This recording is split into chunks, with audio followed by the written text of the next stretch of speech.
सारों साइड हो जाओ। मेरा पेट। अरे ओ किशोर, तेरे कहाँ पेट पकड़ कर भाग रहा है? अरे आज दावत में नहीं खाया क्या? सेठ जी, आपका बांटा हुआ मुफ्त का खाना खाकर मेरा पेट खराब हो गया। अबे ओ, उस गरीब को वो शाही बिरयानी हजम नहीं हुई, इसीलिए तेरा पेट खराब हो गया। तुम गरीबों को तो सूखी रोटी पानी में डुबोकर खाने की आदत है ना, इसलिए साले को शाही खाना हजम ही नहीं हुआ। चल भाग यहाँ से, नहीं तो यही निकल जाएगी। सेठ फिर थोड़ी और आगे बढ़ते हैं तो देखते हैं कि सड़क के दोनों तरफ बने खेतों में कुछ कुछ दूरी पर बहुत सारे लोग हगने बैठे हुए हैं। अरे तुम लोगों का घर बार नहीं है क्या? यहाँ खेतों में क्यों बैठे हो?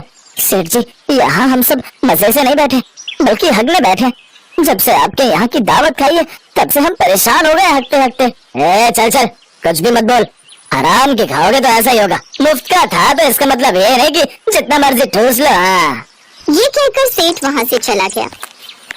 बस हराम खोर ने अगर किसी को कुछ बता दिया तो नहीं नहीं नहीं, उससे पहले मुझे उसका मुंह बंद करना होगा। उसे कुछ पैसे खिलाने होंगे अपना मुंह बंद करने के लिए। ये है सेठ धनपत, जो कि नूरपुर गांव में रहता था। तभी गांव का पंडित वहाँ से गुजर रहा था। उन्होंने सेठ से पूछा, क्या बात है सेठ जी, ये सजावट किस लिए? अरे खुशी की तो बात है ही है पंडित जी। मेरा बेटा विदेश में नौकरी करता है और आज वो कई सालों बाद यहाँ आ रहा है, इसलिए उसके स्वागत की तैयारियों में लगे हैं। वाह वाह वाह, ये तो बहुत बढ़िया बात है। फिर तो दावत होनी चाहिए सेठ जी। और वैसे सेठ जी, आपके नसीब में लिखा है, आप अगर पूरे गांव को दावत खिलाते हैं तो आपके भाग्य खुलेंगे, आप और भी ज्यादा तरक्की करेंगे। क्या सच में? गांव वालों को खाना खिलाकर मेरी और तरक्की होगी? हाँ हाँ सेठ जी, वैसे भी दान पुण्य करना तो अच्छी बात है। फिर पंडित जी वहाँ से चले जाते हैं। उधर सेठानी सेठ से कहती है, ये पंडित लोग तो ऐसे ही बोलते हैं, हमारा बेटा आ रहा है तो छोटी मोटी पूजा करवा देंगे। अरे नहीं नहीं सेठानी, पंडित ने बोला भाग्य बदल जाएगा, मैं सस्ते में कुछ बंदोबस्त करता हूँ। ठीक है, लेकिन ध्यान रहे ज्यादा खर्चा ना करना। कुछ देर बाद सेठ जी गांव के एक ढाबे पर जाते हैं। अरे क्या हुआ, बनौती तो रो क्यों रहा है? क्या बताऊं सेठ जी, आज इतना सारा चिकन बनाया था, सोचा था छुट्टी वाला दिन है, अच्छी कमाई होगी, ग्राहक ज्यादा आएंगे, लेकिन मैं इस हांडी पर ढक्कन देना भूल गया और सारे चिकन में छिपकली गिर गई।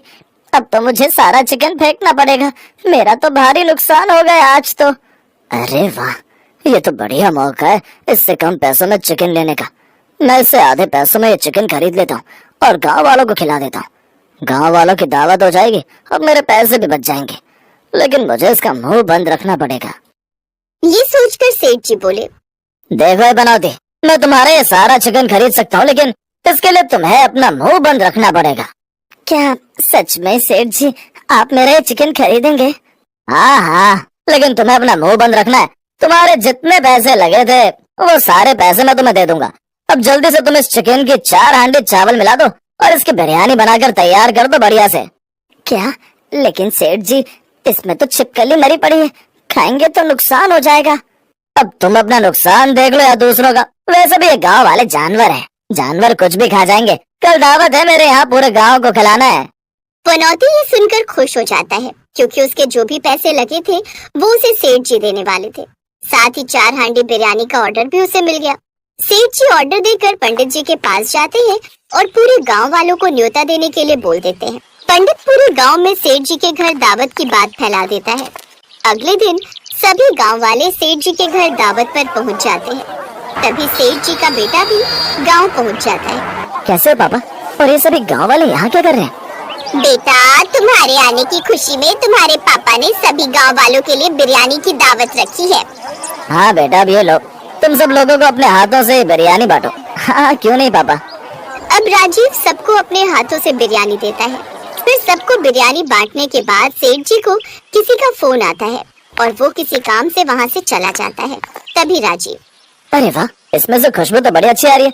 ऐसा करता हूँ, मैं भी खा ही लेता हूँ, भूख भी जोरों से लगी है। ऐसा सोचकर वो भी बिरयानी खा लेता है। मेरे पेट में इतना दर्द क्यों हो रहा है? ऐसा लग रहा है जैसे जोर की शौच आई है। अब जल्दी से जाकर शौच करके आता हूँ, नहीं तो यही हो जाएगी। किशोर पेट पकड़कर वहाँ से भाग जाता है, लेकिन धीरे धीरे कर ऐसे सभी लोगों को शौच लग जाती है। अरे मेरे पेट में भी दर्द होने लगा है, लगता है मुझे भी शौच आई है। मेरे पेट में भी गुड़गुड़ाहट शुरू हो गई। अभी जाना होगा, नहीं तो यही हो जाएगी। इस तरह गांव में सबका पेट खराब हो जाता है और सब गांव वाले खेतों की ओर भागने लगते हैं। उधर राजीव भी पेट पकड़कर बार बार बाथरूम की ओर भाग रहा था। ये देखकर सेठानी रोने लगती है। तभी सेठ वहां आ जाता है। क्या हुआ, तुम रो क्यों रही हो? ना जाने मेरे बेटे को किसकी नजर लग गई। इसने बिरयानी क्या खा ली, तब से 10 बार शौच जा चुका है। क्या इसने भी वो बिरयानी खा ली? हाँ, लेकिन उस बिरयानी में आखिर ऐसा था क्या जो पेट का दर्द ठीक होने का नाम ही नहीं ले रहा। ये देख सेठ घबरा जाता है और जल्दी से उसे अस्पताल ले जाता है, जहाँ डॉक्टर उसे फूड पॉइजनिंग की वजह से 1 हफ्ते तक एडमिट रखते हैं। लेकिन इस बात से सेठ को एक सबक अच्छे से मिल गया था कि जो दूसरों के लिए गड्ढा खोदते हैं वो कभी कभी उसमें खुद ही गिर जाते हैं।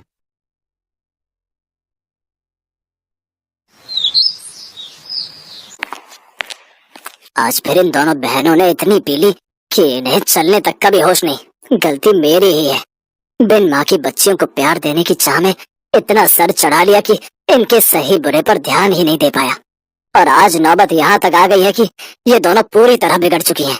अपनी दोनों जवान बेटियों की हरकतों को देखते हुए धनराज सेठ उनके लिए लड़के तलाशने शुरू कर देता है। फिर कुछ दिनों में उनकी शादी अपने बराबर के घराने में कर देता है, जहाँ उनकी सास राजरानी हाथों में आरती की थाली लिए उनका स्वागत करती है, जिसे देख सुनैना और मलाइका अपने घूंघट को हटाते हुए कहती हैं, ओफो सासू मॉम, अब ये सब ताम झाम बंद भी करो। हम ससुराल आई हैं, कोई सरहद पर जंग लड़ने नहीं आई है जो आप ये सब ड्रामे कर रही हैं।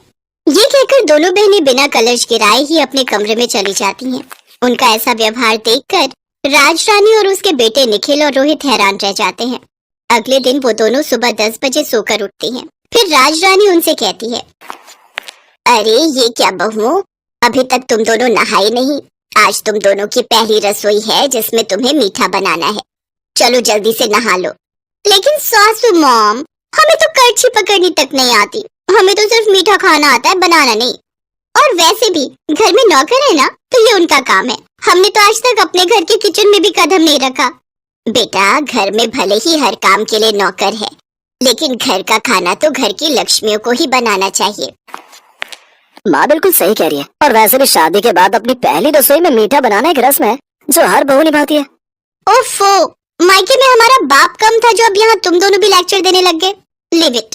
अरे सुनैना, चलो जल्दी से रेडी होकर बाहर पूल में आ जाओ। आज हम दोनों जी भरकर स्विमिंग करेंगे। कुछ देर बाद दोनों बहनें सब घर वालों और नौकरों के सामने स्विमिंग ड्रेस पहनकर आती हैं और पूल में जाकर नहाने लगती हैं। अपनी बहुओं की ऐसी बेशर्मी देख राजरानी का तो सर शर्म से झुक जाता है। ये दोनों की दोनों तो मेरी नाक कटवा कर रहेंगी। हे भगवान, मेरे घर की इज्जत अब तेरे हाथ में है। राजरानी एक धार्मिक महिला थी, साथ ही वो समाज सेविका भी थी।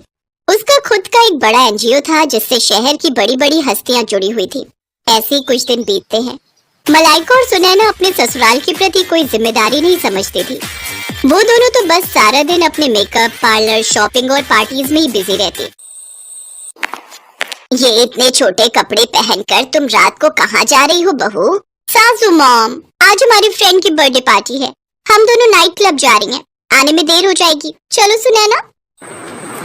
फिर दोनों शॉर्ट ड्रेस पहनकर नाइट क्लब चली जाती हैं, जहां वो खूब सिगरेट शराब पीती हैं। फिर आधी रात को कुछ लड़के उन्हें घर ड्रॉप करते हैं। दोनों लड़खड़ाती हुई अंदर आती हैं, जहां उन्हें देखकर राजरानी उनसे कहती है, ये सब क्या है? आज तो तुम दोनों ने हद ही कर दी। अरे बड़े घर की बहुओं को ये सब शोभा नहीं देता। ओ सासू मॉम, अब अपना भाषण फिर देना मत शुरू कर दो।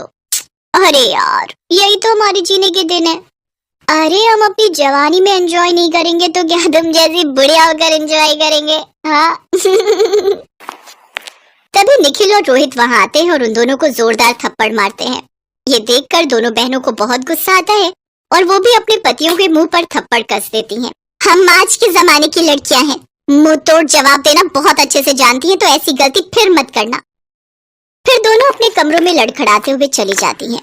ऐसे ही समय बीता। फिर एक रोज सुनैना और मलाइका अपने घर में लेटी थी, तो उनके फोन पर एक मैसेज आता है जिसमें शहर के बाहर एक फार्म हाउस में रेव पार्टी का इनविटेशन होता है। Oh wow, rave party! Malaika, I am so excited यार। मैंने आज तक बस रेव पार्टीज के बारे में सुना था, लेकिन अब तो हम उसे एंजॉय भी करेंगे। ऑफ कोर्स, अगर लाइफ में हर चीज का मजा नहीं लिया तो क्या किया? We will definitely go there.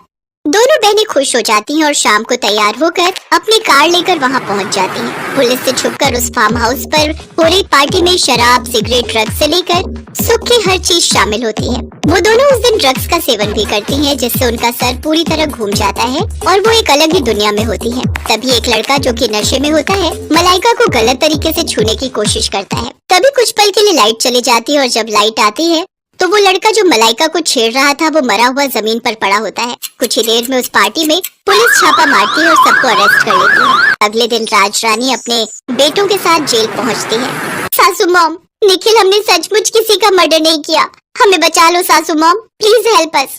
हाँ रोहित, हमारा ट्रस्ट करो, हमें फंसाया जा रहा है। हमसे बहुत बड़ी गलती हो गई जो हम उस पार्टी में गए। आज के बाद हम कोई पार्टी नहीं करेंगे और ये सब काम सच में छोड़ देंगे। तुम दोनों को अपनी गलती का एहसास हो गया, यही काफी है। आकाश, यहाँ आ जाओ। और इंस्पेक्टर साहब, आप छोड़ दो इन्हें। जी मैडम। ये लड़का तो जिंदा है। हाँ, ये सब हमारे प्लान था, तुम दोनों की अक्ल ठिकाने लगाने के लिए। दरअसल ये सारा प्लान राज रानी और उसके बेटों का था, जो उन्होंने अपनी बहुओं को सबक सिखाने के लिए किया था। उन्होंने ही अपनी पहुंच का इस्तेमाल करते हुए इस पार्टी का आयोजन किया और ये सब ड्रामा रचा। लेकिन इससे मलाइका और सुनैना को अच्छा सबक मिला और वो दोनों अब बेशर्म से संस्कारी बहुएं बन गई, जो अपने परिवार के साथ अच्छे से अपनी गृहस्थी चलाने लगी। हेलो दोस्तों, कैसे हैं आप सब? हमारी कहानियाँ देखने के लिए हमारे चैनल को सब्सक्राइब कीजिए और हाँ, बेल आइकॉन पर क्लिक करना मत भूलिएगा।